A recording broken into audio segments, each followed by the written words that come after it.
Hello all, இன்னைக்கு வீடியோவில் மெலிந்த முடி அடர்த்தியாக வளர ஹேர் பேக்கும் ஹேர் கேர் டிப்ஸும் இந்த ஹேர் பேக் யூஸ் பண்ணுறதுனால என்னென்ன பெனிஃபிட்ஸ்னு சொல்கிறேன். நம்மள எல்லாருக்குமே ஒரு கவலை இருக்கும். ரீசன்ட் டேஸில் என் முடி நிறைய கொட்டிருச்சு, என் முடி அடர்த்தியாகவே இல்லையேன்னு நிறைய பேர் கவலைப்படுவீங்க. உங்களுக்காக தான் இந்த வீடியோ.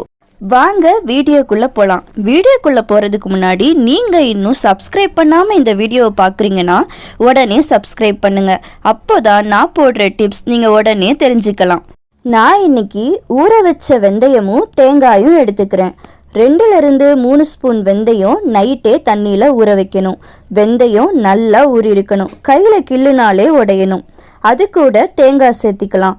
தேங்காய் பால் ஹேருக்கு ஒரு நல்ல கண்டிஷ்னர், ஹேர் ஸ்மூத் ஆகும். வெந்தயம் நம்ம முடியை ஸ்ட்ராங் ஆகும். ரொம்ப ஹீட் பாடியாக இருக்கவங்க இந்த ஹேர் பேக் தாராளமாக யூஸ் பண்ணலாம். சம்மர் டைமுக்கும் இந்த ஹேர் பேக் யூஸ் பண்ணலாம். கொஞ்சமாக தண்ணி விட்டு ஹேர் பேக் அரைச்சி எடுத்துக்கலாம். எப்பயுமே எந்த ஒரு ஹேர் பேக் யூஸ் பண்ணாலும் அதை டைரெக்டாக தலைக்கு அப்ளை பண்ணவே கூடாது. தேங்காய், வெந்தயம் அதெல்லாம் டைரெக்டாக நம்ம ஸ்கேல்பில் படும்போது அது தலையிலையே படிஞ்சிரும். ஸோ பொடுகு தொல்லை, இச்சிங் ப்ராப்ளம்லாம் வரும். அதனால் நம்ம செஞ்சு வச்ச ஹேர் பேக்கை ஃபில்டர் பண்ணி எடுத்துக்கலாம்.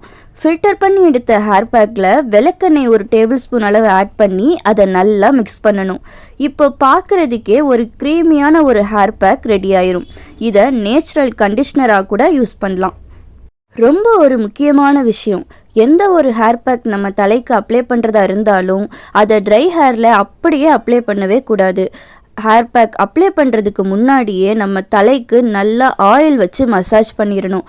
அதுக்கப்புறம் தான் ஹேர் பேக்கை நம்ம தலைக்கு போடணும். தேங்க்யூ.